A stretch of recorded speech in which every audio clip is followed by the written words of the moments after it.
मुलांनो, आपलं मॅथ्स 1 मध्ये 4th चॅप्टर फायनान्शियल प्लॅनिंग अर्थ नियोजन हे सुरू आहे।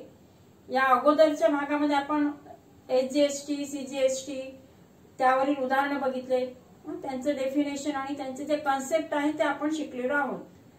आता आजच्या भागामध्ये आपण जीएसटी जो असतो त्याची चेन कशी तयार होते किंवा ती चेन इन द ट्रेडिंग जे आहे तो भाग आहे तो आपण आज बघणार आहोत। आणि अगोदरचे जे पार्ट्स आहेत तसेच मॅथ्स 2 यामधील इतर चॅप्टर्सचे जे लिंक्स आहेत त्या तुम्हाला डिस्क्रिप्शन बॉक्स मध्ये मिळतील। जर तुम्ही चॅनल सबस्क्राइब केला तर रोजचे रेग्युलर व्हिडिओ जे आहेत ते तुम्हाला पाहायला मिळतील। चला तर मग आता आपण त्याच्या ह्या ज्या भागामध्ये जीएसटी इन ट्रेडिंग चेन म्हणजे व्यवसाय साखळीतील जीएसटी कशी असते ती चेन समजून घेऊया। की ज्यामध्ये आपण जीएसटी म्हणजे 2 टाइप्सचे पाहिले होते, सीजीएसटी आणि जीएसटी, सेंट्रल आणि स्टेट, केंद्रीय कर आणि राज्य कर, असे 2 प्रकारचे दोघांना पण ते पण समसमान इक्वल असा टॅक्स आपण देत असतो। तो कशा पद्धतीने आहे ते आपण बघणार आहोत। या अगोदर हे जे आहे उत्पादक म्हणजे काय ती चेन कशी असते ते बघूया आपण। मॅन्युफॅक्चरर हा फर्स्ट आहे की जो एखादी वस्तू एक कंपनी आहे, समजा एखादा कारखाना असेल त्यामध्ये तयार होणारी जी वस्तू आहे तिथे तयार होणारा जो प्रॉडक्ट आहे ते म्हणजे ते झालं मॅन्युफॅक्चरर। उत्पादक की ज्या ठिकाणी उत्पादन होत असतं एखाद्या वस्तूचं जिथे उत्पादन होतं तो झाला त्याचा उत्पादक, त्याला सुद्धा टॅक्स भरावा लागतो जो मॅन्युफॅक्चर करतो तो झालं उत्पादक। फर्स्ट म्हणजे पहिला जो पार्ट आहे तो सगळ्यात महत्वाचा मॅन्युफॅक्चरर। तो कोणाला विकणार? होलसेलर किंवा डिस्ट्रीब्युटर म्हणजेच घाऊक व्यापारी म्हणतो आपण की जो एकदम मोठ्या प्रमाणात सगळं सामान विकत घेत असतो तो म्हणजेच वितरक। मॅन्युफॅक्चरर कडून होलसेलर म्हणजे डिस्ट्रीब्युटर यांच्याकडे ती वस्तू जी आहे ती विकली जात असते। नंतर तो प्रॉडक्ट कुठे जाणार? पुन्हा मग किरकोळ व्यापाऱ्यांकडे की जे आपण रिटेलर म्हणतो। रिटेलर जे त्यांच्यापेक्षा लहान असलेले जे दुकानदार असतात त्यांच्यापर्यंत ती वस्तू किंवा ते जे प्रॉडक्ट आहे ते तिथपर्यंत पोहोचवलं जात असतात, ते सुद्धा त्यावर टॅक्स भरत असतात। म्हणजे फर्स्ट ट्रान्झॅक्शन इथे होतं मॅन्युफॅक्चरर टू होलसेलर मध्ये फर्स्ट ट्रान्झॅक्शन। सेकंड ट्रान्झॅक्शन कुठे होणार? Wholesaler to retailer. दुसरा जो व्यवहार होतो, पहिला व्यवहार उत्पादक आणि घाऊक व्यापारी होलसेलर मध्ये होत असतो। दुसरा व्यवहार जो आहे तो घाऊक व्यापारी आणि किरकोळ व्यापारी म्हणजे रिटेलर मध्ये जाताना सेकंड त्यांचा ट्रान्झॅक्शन असतं। थर्ड ट्रान्झॅक्शन केव्हा होणार? Retailer to consumer. आपल्यापर्यंत जेव्हा आपण एखाद्या दुकानात जाऊन वस्तू खरेदी करतो म्हणजे आपण म्हणजे एक वस्तू खरेदी करणारा जो आहे तो ग्राहक, ही इज कन्झ्युमर म्हणजे रिटेलर कडून कन्झ्युमर कडे, तेव्हा जो जे आहे वस्तू घेतली जात असते तेव्हा जो व्यवहार होत असतो त्यावर पण टॅक्स भरावा लागतो। म्हणजे जीएसटीचे 3 टप्पे पडत असतात। देयर आर 3 हे जे आहे फायनान्शियल ट्रान्झॅक्शन असतात, 3 फायनान्शियल ट्रान्झॅक्शन असतात, फर्स्ट सेकंड आणि थर्ड असे 3 फायनान्शियल ट्रान्झॅक्शन आपल्यापर्यंत जेव्हा वस्तू येते कन्झ्युमर पर्यंत वस्तू पोहोचेपर्यंत असे मिनिमम 3 ट्रान्झॅक्शन असतात। आता यामध्ये हे कशात आहे? विदिन द स्टेट, राज्याच्या राज्यांतर्गत हा जो व्यवहार आहे त्याची जीएसटीची चेन कशी असते ते आपण बघणार आहोत। म्हणजे 4 महत्वाचे पॉइंट्स आहेत, उत्पादक, घाऊक व्यापारी, किरकोळ व्यापारी आणि ग्राहक। उत्पादकापासून ग्राहकापर्यंत पोहोचेपर्यंत 3 टप्पे होत असतात की त्याच्यामध्ये 3 फायनान्शियल ट्रान्झॅक्शन होत असतं। ते कशा पद्धतीने ते बघूया। आता याच्यामध्ये पण 2 टाइप्स आहेत। कोणते 2 टाइप्स ट्रान्झॅक्शनचे बघा? बिटवीन जीएसटीएन होल्डर्स, जे बिझनेस करणारे असतात, जीएसटीएन एका जीएसटीएनने दुसऱ्या जीएसटीएनला विकला असेल तर तेव्हाचा तो जे व्यवहार आहे त्यासाठी जो टॅक्स असतो तो रेट वेगळा असतो। त्यामुळे जीएसटीएन जो व्यवहार आहे बिटवीन जीएसटीएन होल्डर्स असेल तर त्याला B2B असं म्हणतात, business to business, B2B business to business. यासाठी मराठी शब्द पण तेच वापरणार आहोत आपण. जीएसटीएन होल्डर्स जे आहेत त्यांच्यासाठी त्यांच्यामध्ये जो व्यवहार होणार तो कोणत्या प्रकारचा असणार आहे, B2B व्यवहार, बिझनेस टू बिझनेस. तिथे टॅक्स जो आहे तो जीएसटीचा तो त्यांना थोड्याफार याच्यानुसार कमी प्रमाणात असतो. पुढचा जो दुसरा टाईप आहे, दुसरा प्रकार कोणता आहे, बिटवीन बिझनेस टू कन्झ्युमर. म्हणजे ही जी चेन दाखवली ही कोणती चेन आहे, B2C. बिटवीन कशाचं, बिझनेस टू कन्झ्युमर, कन्झ्युमर पर्यंत जो व्यवहार होत असतो that type is the B2C म्हणजेच बिझनेस टू कन्झ्युमर. दोन प्रकार आहेत, बिझनेस टू बिझनेस आणि बिझनेस टू कन्झ्युमर. ग्राहकापर्यंत पोहोचेपर्यंत जो व्यवहार असतो तो B2C. म्हणजे असे दोन व्यवहार आपण बघत आहोत. ते दोन व्यवहार कसे आहेत ते पाहू. आता या अगोदर आपल्याला इनपुट आणि आउटपुट कोणत्या प्रकारचे हे आहे ते टॅक्स आहे ती कन्सेप्ट अगोदर आपण बघूया. ही ITC म्हणजे पेइंग जीएसटी टू गव्हर्नमेंट. जेव्हा जीएसटी गव्हर्नमेंटला देत असतात तेव्हा होतं काय की प्रत्येकाला इथे टॅक्स भरायचा असतो. फर्स्ट, सेकंड, थर्ड, फोर्थ हे आपल्यापर्यंत पोहोचेपर्यंत आपण सुद्धा टॅक्स भरत असतो. पण आपण डायरेक्ट गव्हर्नमेंटला न भरता कोणाला देत असतो, वी गिव्ह टू रिटेलर नंतर मग जीएसटी भरतो, पुन्हा डिस्ट्रीब्युटर. म्हणजे हे जे असतात टॅक्स प्रत्येकाला भरायचा आहे. इव्हन आपला जो मॅन्युफॅक्चरर आहे तो सुद्धा टॅक्स भरणार. ते कसं आपण ते ह्याच तक्त्यावरून बघणार आहोत. तर त्या अगोदर ITC की पेइंग जीएसटी टू गव्हर्नमेंट म्हणजेच काय हे असतं ते की ITC म्हणजेच आउटपुट जो असेल तो आउटपुट मधून जेव्हा इनपुट मायनस करतात आणि उरलेली जी रक्कम आहे ती तो गव्हर्नमेंटला टॅक्सच्या स्वरूपात देत असतो. That is the ITC. म्हणजे paying GST to government. Input tax credit, input tax credit त्याला मराठीत पण तो शब्द बोलणार आहोत आपण, ITC input tax credit. Paying GST to government जेव्हा आउटपुट मधून इनपुट मायनस करतील आणि जी राहिलेली रक्कम आहे ती पेज टू रिमेनिंग रक्कम pays to the government, that is ITC. की जेव्हा आपल्या खरेदीच्या वगैरे व्यवहार होत असतात तर ITC म्हणजेच काय की जेव्हा खरेदीचे व्यवहार होणार त्यावेळी दिलेल्या कराची जी वजावट असते ती वजावट करावी लागते. मग त्यासाठी आपण आधी या दोन कन्सेप्ट बघूया, आउटपुट आणि इनपुट टॅक्स. आउटपुट टॅक्स आणि इनपुट टॅक्स म्हणजे काय ते बघणार आहोत. वस्तू खरेदी करताना आता हा जो मॅन्युफॅक्चरर हा तर काही वस्तू खरेदी करत नाहीये, याच्याकडनं कोण खरेदी करणार आहे, होलसेलर. हा जेव्हा मॅन्युफॅक्चरर कडनं होलसेलर जेव्हा घेणार तो खरेदी करणार, फर्स्ट ट्रान्झॅक्शन कुठे होणार आहे, मॅन्युफॅक्चरर कडून. मॅन्युफॅक्चरर कडनं हा विकत घेणार. मग त्यावेळेला हा काय करतो, टॅक्स देत असतो. तो जो टॅक्स आहे जेव्हा आपण वस्तू खरेदी करताना दिलेला कर तेव्हा तो वस्तू खरेदी करत असताना टॅक्स देतो. मग खरेदी केल्यानंतर तो दुसऱ्याला विकतो, समोरच्या दुसऱ्या रिटेलरला विकणार. मग तेव्हा तो काय करतो, रिटेलर कडनं टॅक्स घेत असतो त्या वस्तूवर. तो जो टॅक्स आहे विकत असताना जो कर आकारला जातो तो कर म्हणजे तुमचा झाला तो आउटपुट. वस्तू विकताना गोळा केलेला कर, वस्तू विकताना जो कर गोळा केलेला असतो तो म्हणजे तुमचा आउटपुट टॅक्स असतो. When there is a sale, at the time of sale the collection of GST is known as the output tax. एखादी वस्तू बघा त्याच्यावर MRP लिहिलेली असते, MRP किंमत लिहिलेली असते आणि म्हणजे त्याच्यामध्ये मॅक्सिमम रिटेल प्राइस असं लिहिलेलं असतं. तर त्यामध्ये तो टॅक्स इन्क्लूड करून ते करत असतात. मग अशा वेळेस जेव्हा विकत असताना एखादी वस्तू समोरच्याला विकणार तेव्हा तो त्याच्याकडनं टॅक्स घेत असतो.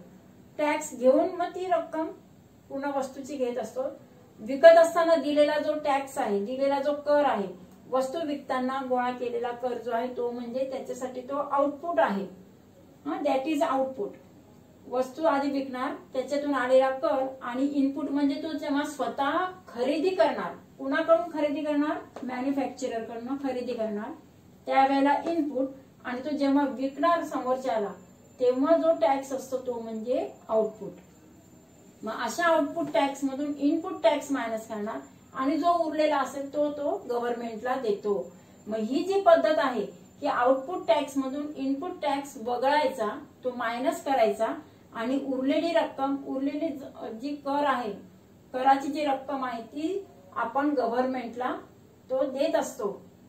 दॅट जी ही पद्धत आहे ती म्हणजेच त्याच्यामध्ये असणारे, आपण त्याला म्हणतो ITC, इनपुट टॅक्स क्रेडिट. त्याला इनपुट टॅक्स क्रेडिट असं म्हणतात. म्हणजे सगळं हा व्यवहार पूर्ण झाल्यानंतर ते टॅक्स भरत असतात.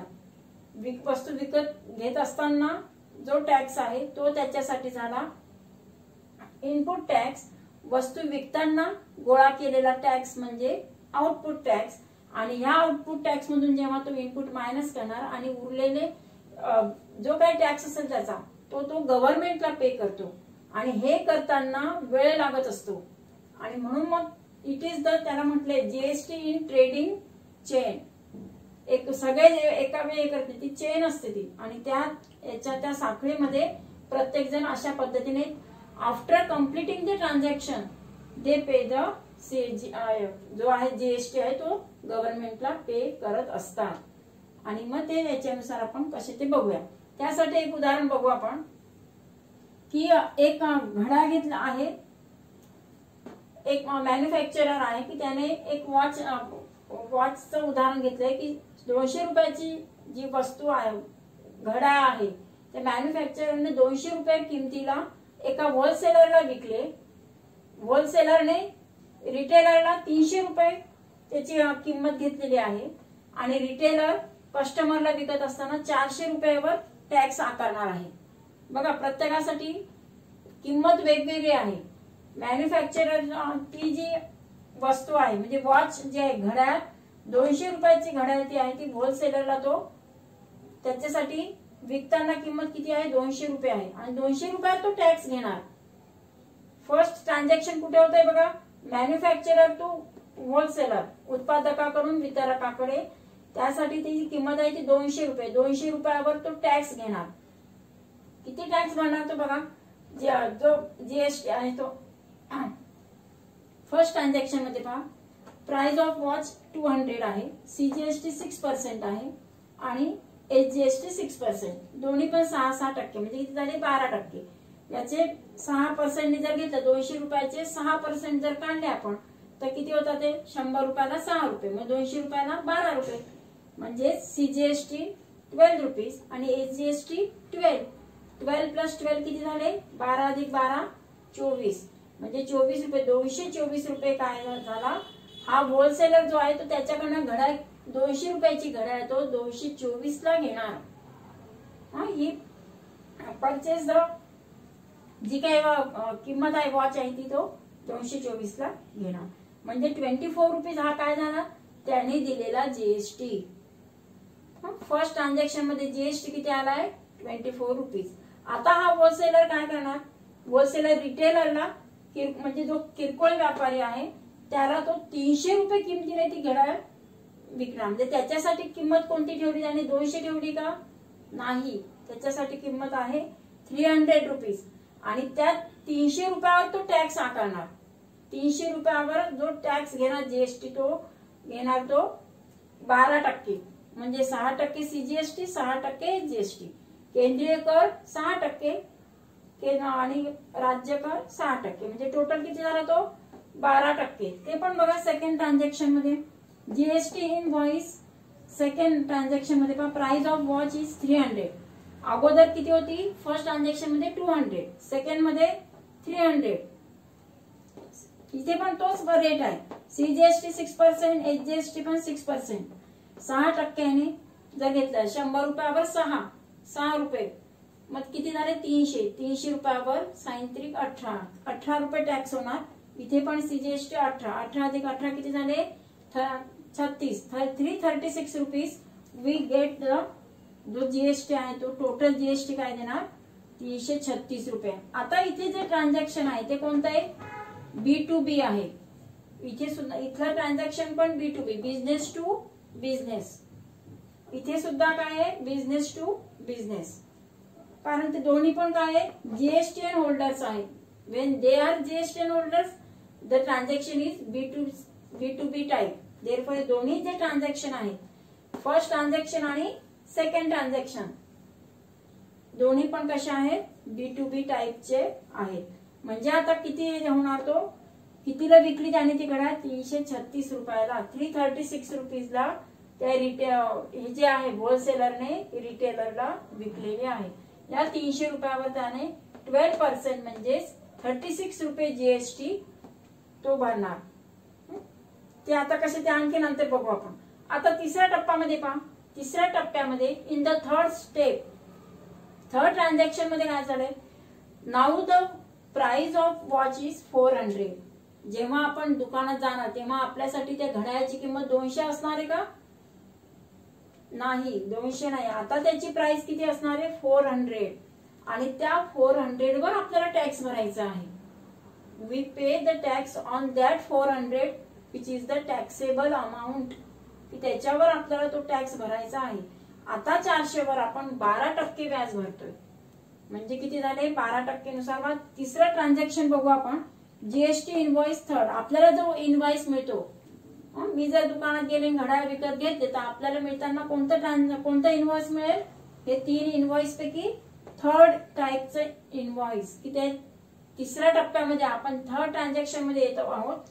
जेव्हा आपण ते घड्याळ घेणार तेव्हा आमच्यासाठी प्राइस असणार 400 रुपीज. 400 वर 6% म्हणजे 6 24 रुपये सीजीएसटी ला, आणि पुन्हा 24 रुपये कुणाला जाणार, स्टेटला.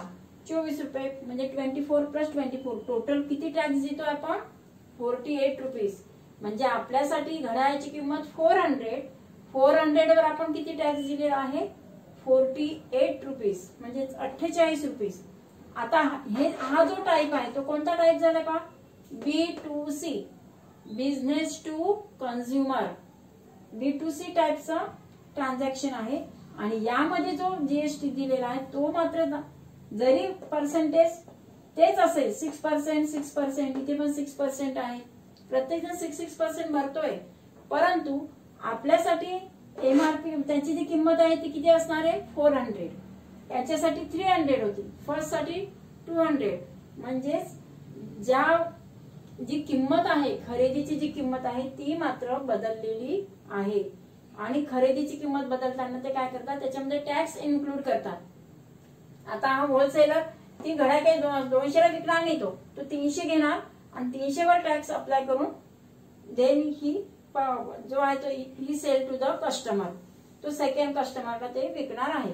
म्हणजेच काय झालं, मग आता झाले 3 ट्रान्झॅक्शन पूर्ण झाले. आता जीएसटी कसं भरणार बघा, आपण जो दिलेला असतो कस्टमरने घेतलेली घड्याळ, की जी 200 रुपयाची घड्याळ आहे ती त्याला कितीला मिळाली, 448 रुपयाला, 448 रुपीजला. We get that watch for 448 rupees. त्याच्यातून जर आपण इनव्हॉइस पावती घेतली, म्हणजे बीजक जे कर बीजक आहे ते जर आपण घेतलं तर ते कुठे द्या हे होणार, तो जो टॅक्स असेल तो रिटेलर गोळा करतो, तो ही collect the tax.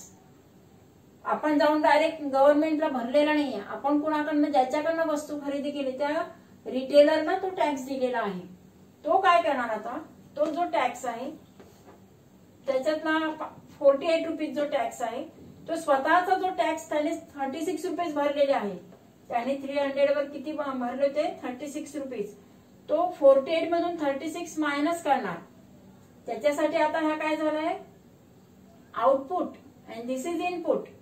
Output minus input किती रिमेनिंग शिल्लक झाले, 12 रुपये शिल्लक आहे. म्हणजे तो भरताना रिटेलर टॅक्स फक्त 12 रुपीज भरणार. का, कारण ITC paying GST to government, यालाच हे म्हटलंय की आउटपुट मधून इनपुट मायनस केलं की रिमेनिंग जी रक्कम आहे ती गव्हर्नमेंटला पे करतात. म्हणजेच ही जी साखळी जीएसटी इन ट्रेडिंग चेन, हा अशा पद्धतीने तो स्वतःचा डायरेक्ट 48 रुपीज भरणार नाही, तो स्वतःचा टॅक्स मायनस करणार आणि मग उरलेला टॅक्स तो आहे तो गव्हर्नमेंटला पे करत असतो. हा झाला फर्स्ट रिटेलर कडून झाला. आता सेकंड पहा, होलसेलर. होलसेलर काय करतोय, होलसेलरने 12% वर किती घेतले होते जीएसटी, त्या 36 होते, परंतु त्याने मॅन्युफॅक्चरर करून घेताना 24 रुपीज टॅक्स भरलेला आहे, विकताना मात्र 36 रुपये टॅक्स घेतला त्याने. कुणाकडून? रिटेलर कडून. रिटेलर कडून 36 घेतला, म्हणजे that is the output. This is output. Output मधून आता 24 त्याने विकत घेत असताना 24 रुपीज भरले. मग 36 मायनस 24 किती झाले? 12 रुपीज. म्हणजे याच्याकडून गेले 12 रुपीज. रिटेल म्हणजे होलसेलर कडून 12 रुपये, रिटेलर कडून 12 रुपये झाले. किती झाले? 24 रुपये. आणि हा जो मॅन्युफॅक्चरर आहे, उत्पादक, तो डायरेक्ट कुठे भरत असतो? सीजीएसटी एचजीएसटी आहे त्याच्याकडचा जो जाणार 24 रुपये. आपण फर्स्ट ट्रान्झॅक्शन मध्ये बघितलेलं आहे की 12 आणि 12 किती झाले? 24 रुपये. ते 24 रुपये जो टॅक्स आहे, म्हणजे जो मॅन्युफॅक्चरर आहे त्याने सीजीएसटी 12 रुपये, एचजीएसटी 12 रुपये, म्हणजे किती झाले? 24 रुपीज मॅन्युफॅक्चरर भरणार. पहिल्या याच्यामध्ये काय झालं? त्याने 24 रुपीज भरले. आता याच्यासाठी काय नाही, त्याने फक्त कलेक्ट केलं आणि डायरेक्ट 24 रुपीज भरले. याचा व्यवहार डायरेक्ट व्यवहार आहे. हा डायरेक्ट 24 रुपीज तिथे देतोय. मध्ये जे आहेत, होलसेलरने काय केलंय? गव्हर्नमेंटला 12 रुपीज दिले स्वतःचा टॅक्स मायनस करून. तिसरा जो आहे रिटेलर, रिटेलरने पण काय केलं? तसंच स्वतःचा 36 रुपये 36 मायनस केले आणि 12 रुपीज भरले. म्हणजे होलसेलरने 12 रुपीज, रिटेलरने 12 रुपीज. 12 आणि 12 किती झाले? 24. आणि याने मॅन्युफॅक्चररने भरलेला 24 रुपीज. म्हणजे किती झाले? 24 प्लस 24 टोटल झाले 48 रुपये टॅक्स. त्या घड्याळावरचा टॅक्स गव्हर्नमेंटला 48 रुपीज टोटल टॅक्स पोहोचला त्यांच्या मार्फत. म्हणजे अशा पद्धतीची ती चेन आहे की मॅन्युफॅक्चरर हा 12 रुपीज 12 म्हणजे सीजीएसटी आणि एचजीएसटी 24 रुपये भरले. होलसेलरने काय केले? 6 रुपीज म्हणजे 12 रुपीज दिले. आणि रिटेलरने काय केले? 6 प्लस 6 12 रुपीज. म्हणजे किती झाले? 12 अधिक 12 24, 24 अधिक 24 48, 48 रुपीज टोटल. त्याच्यामध्ये 24 रुपये सीजीएसटीला म्हणजे केंद्राला आणि 24 रुपये स्टेटला राज्याला, असे 48 रुपये दोघांना पोहोचवले गेले. आता याच्यामध्ये कस्टमरने कुणाला दिलं होतं का? नाही. कस्टमरने कुणाला दिलं होतं? रिटेलरला. रिटेलर होलसेलर, होलसेलरने मॅन्युफॅक्चर. म्हणजे जो टॅक्स भरला जातो तो आपण जेव्हा इनव्हॉइस मागणार तेव्हा तो टॅक्स सरकारपर्यंत पोहोचत असतो. जर आपण जर इनव्हॉइस मागितलंच नाही तर, पावती घेतली नाही तर, तो जो फायदा असतो तो फायदा त्या दुकानदाराला मिळतो. आणि जो टॅक्स असेल तो टॅक्स सरकारपर्यंत पोहोचतच नाही. म्हणजे सरकारपर्यंत टॅक्स पोहोचण्यासाठी ही जी चेन आहे ती मध्ये खंड पडायला नको. प्रत्येकाने प्रामाणिकपणे जर टॅक्स भरला तर तो गव्हर्नमेंट पर्यंत पोहोचत असतो. अशा पद्धतीने मॅन्युफॅक्चरर, होलसेलर आणि रिटेलर कस्टमर कडनं घेतात. इनडायरेक्टली कस्टमर आपणच सगळा टॅक्स एकाच वेळी पे होत असतो तो, आणि त्याच्यातून तो बाकीचा अशा पद्धतीने आयटीसी मेथडने आउटपुट मधून इनपुट मायनस करून असे 3 ट्रान्झॅक्शन होत असतात. आणि त्या ट्रान्झॅक्शन मधून गव्हर्नमेंट पर्यंत टॅक्स पोहोचला जात असतो. म्हणजे आउटपुट टॅक्स आणि इनपुट टॅक्स हे तुम्हाला माहित असणं गरजेचं आहे. देय जो जीएसटी आहे, सीजीएसटी आणि एचजीएसटी दोघं मिळून, म्हणजे पेएबल जो जीएसटी आहे तो म्हणजे काय? Output tax minus input tax credit. Output tax मधून आयटीसी मायनस करणार, किंवा आयटीसी फॉर्म पण असतात जसे सर्व्हिस साठी वगैरे असतात त्या पद्धतीने. नंतर जेव्हा तुम्ही ते हे जे इनव्हॉइस जे बिल आहे त्याचं डिटेल मध्ये वाचा व्यवस्थित, तेव्हा तुम्हाला याच्यातलं पण बराचसा भाग लक्षात येईल. तर यावर आधारित आपण उदाहरणं बघूया. आता आपण जीएसटी चेन बघितली कशी ती, की त्याच्यामध्ये 3 ट्रान्झॅक्शन होत असतात, 3 व्यवहार होत असतात. ते 3 व्यवहारावर आधारित तसंच एक गणित आपण एक बघूया सॉल्व्ह केलेलं, की ज्यामध्ये आधी क्वेश्चन बघा काय म्हटलंय. Mister Rohit is retailer. Retailer आहे तो, बिझनेसमॅन. आणि त्याने काय केलंय? He paid GST 6,500 rupees at purchase. He collected GST 8,000 rupees at sale. Then find input tax, and output tax. Second output tax credit म्हणजे ITC आपल्याला काढायचं आहे. नंतर पेएबल GST आणि CGST आणि HGST दोन्ही वेगवेगळे काढायचे. म्हणजे वी हॅव टू फाइंड हे 5 पॉइंट्स आपल्याला फाइंड करायचे. Input tax, output, payable. ते कसं पहा, फक्त देताना काय म्हटलंय, रोहित इज रिटेलर. तो काय आहे, वितरक आहे. तो त्या वितरकाने GST तो जेव्हा देणार. आता पहा, आता आपल्याला याच्यामध्ये आउटपुट आणि इनपुट काढायचंय. आपण काय आहे बघितलं आता, आउटपुट मध्ये काय कन्सेप्ट आहे आणि इनपुट मध्ये काय. जेव्हा तो एखादी वस्तू खरेदी करणार, रिटेलर जेव्हा तो वस्तू खरेदी करतो, परचेस करतो, तेव्हा तो काय करत असतो, टॅक्स देतो. That tax is the input. तो जेव्हा टॅक्स देणार, तो खरेदी करताना जो टॅक्स असेल तो असणार आहे तुमचा इनपुट, हे जो आहे तो. आणि जेव्हा तो विकणार, आता इथे GST at 8,000 rupees at sale म्हटलंय. म्हणजे जेव्हा विकेल, विकताना त्याने किती GST केलेला आहे, 8,000 रुपये GST घेतलेला आहे. स्वतः खरेदी करताना 6,500 दिला. आणि हा सगळा कागदोपत्री व्यवहार असतो. तेव्हा हे करत नाही, ही चेन मध्ये असतं ते. It is the trading chain. आणि मग जेव्हा फायनल व्यवहार होतो तेव्हा तो डायरेक्ट तो त्या पद्धतीने GST दिला जात असतो. म्हणजे आता आपल्यासाठी सुरुवातीला इनपुट टॅक्स काढायचा आहे. तर इनपुट टॅक्स काय येणार आहे, 6,500. Therefore input tax paid at purchase, खरेदी करताना त्याने दिलेला tax, that is the input tax. तो आहे आपला 6,500. लिहिताना पूर्ण सेंटेन्स असंच घ्यायचं आहे. दुसरं काय अजून, आउटपुट टॅक्स काढायचा आपल्याला. इनपुट आणि आउटपुट टॅक्स. आउटपुट टॅक्स मध्ये काय घेतलंय, ही कलेक्टेड GST 8,000 रुपये ऍट सेल. विकत असताना, वस्तू विकताना, ही पेड ऍट सेल.